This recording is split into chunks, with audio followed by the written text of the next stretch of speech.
Welcome to Penrose Learning, where we make understanding easy.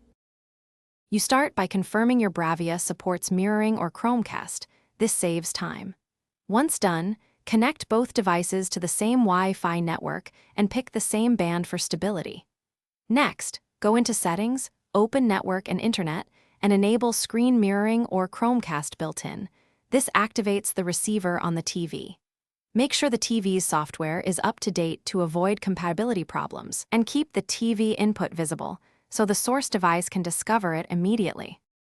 Now focus on the source device.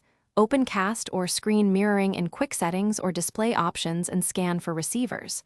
When the Sony Bravia appears, select it and, if prompted, confirm the PIN shown on the TV. This secures the link. If you use a laptop, choose Cast from the browser or OS display settings and pick the TV as a second display. Once connected, choose Mirror or Extend depending on your need. Make sure volume and screen orientation are set correctly before proceeding. Finish by fine-tuning the picture size and audio output in the TV's display and sound settings so content fills the screen and audio routes properly.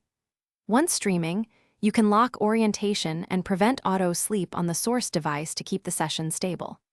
If things go wrong, restart the router, TV, and source device in that order to clear network glitches. If lag continues, switch Wi-Fi bands or use a direct HDMI connection to eliminate wireless interference and regain full. Thanks for watching. If this was helpful, leave a like and consider subscribing. See you next time.